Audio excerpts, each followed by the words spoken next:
ঢাকা এখন ধুলোয় ঢাকা। কোথাও হচ্ছে ফ্লাইওভার, কোথাও বা নাগরিক সেবার খোঁড়াখুঁড়ি। ফলাফল শুধু ধুলো আর ধুলো। বিশেষজ্ঞদের মতে শুষ্ক এই মৌসুমে ঢাকার বাতাসে ধুলোর সাথে মাত্রা অতিরিক্ত হারে উঠছে ক্ষতিকর নানা রাসায়নিক পদার্থ।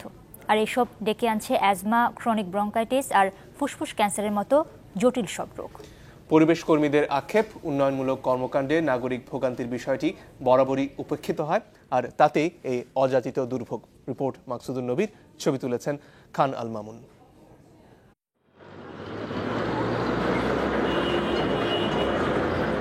প্রতি মুহূর্তে উঠছে অসংখ্য ধুলোকণা। খালি চোখে যতখানি দেখা যায়, ক্যামেরার চোখে স্পষ্ট হয় আরো বহুগুণ। তবে ঢাকার এখন যে অবস্থা, তাতে ধুলো খুঁজতে কোনো কিছুরই দরকার হয় না।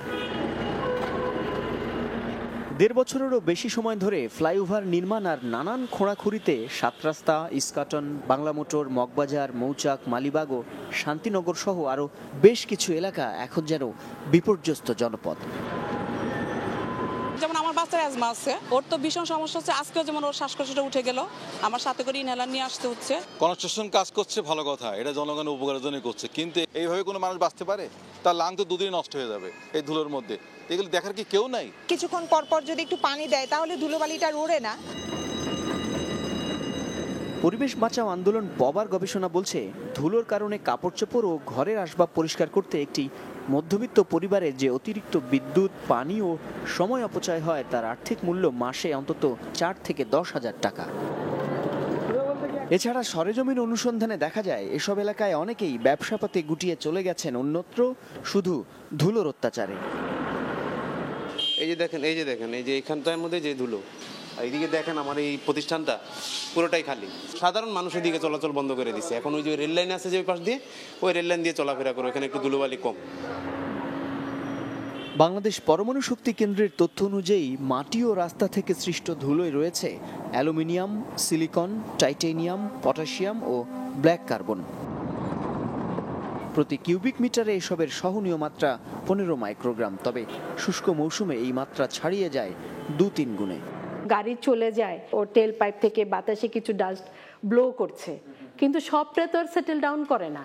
যেটা সেটেল ডাউন করে না, যেটা ট্রান্সভার্স হয়ে যাচ্ছে, ও কি করে সয়েলের আদার্স পার্টিকেলের সাথে মিশে ও কিন্তু থেকে যায়, যেটা আপনি নর্মালি কখনো চোখে দেখবেন না। জাতীয় বক্ষব্যাধি হাসপাতালের তথ্য মতে বছরের অন্য সময় শ্বাসকষ্টজনিত রোগীর আসা যাওয়া ৫০-১০০ জন হলেও ধুলো ওড়ার এই মৌসুমে ৪-৫০০ জন। শতকরা ২০-২২ জন লোকেই ক্রনিক ব্রঙ্কাইটিস বা সিওপিডিতে ভুগছে। যদি আমরা ১০০টা ক্যান্সারের রোগী দেখি, তার মধ্যে ২৩-২৪টা হচ্ছে ফুসফুসে ক্যান্সার। আর ফুসফুসে ক্যান্সারের প্রধান কারণ হচ্ছে ধুলা এবং ধোঁয়া। পরিবেশ সংরক্ষণ আইন অনুযায়ী এই সকল উন্নয়ন কর্মকাণ্ডের পরিবেশগত প্রভাব নিরূপণ করা বাধ্যতামূলক। উন্নত বিশ্বে এই ধরনের প্রকল্প যখন তারা করে, বড় প্রকল্প, সেখানে যে কথা আমি বললাম যে বিকল্প পথটাকে এত সুষ্ঠু রাখে, কাটার সঙ্গে সঙ্গেই কি তাৎক্ষণিক কার্পেটিং করে দিচ্ছে। দ্বিতীয় হচ্ছে অ্যাসেম্বল, অন্য ইন্ডাস্ট্রিতে করে নিয়ে আসে, তাই না, সেখানে এটা শুধু বসায় দেয়। পরিস্থিতি এতটাই খারাপ যে কোনো একটা জায়গায় ঠিক মতো দাঁড়াবার মতো উপায় নেই, অথচ প্রতিটি নাগরিকের শারীরিক, মানসিক এবং সামাজিক স্বাস্থ্য হানি করে এমন যে কোনো ধরনের অযাচিত কর্মকাণ্ড প্রতিরোধ করা রাষ্ট্রের অন্যতম সাংবিধানিক দায়িত্ব। সেই দায়িত্বে যেহেতু অবহেলা হচ্ছে, তাই বিশ্লেষকরা পরামর্শ দিচ্ছেন নাগরিকদের নিজেদের অধিকারের ব্যাপারে আরও সোচ্চার হতে হবে। মাকসুদুন নবী, চ্যানেল 24, ঢাকা।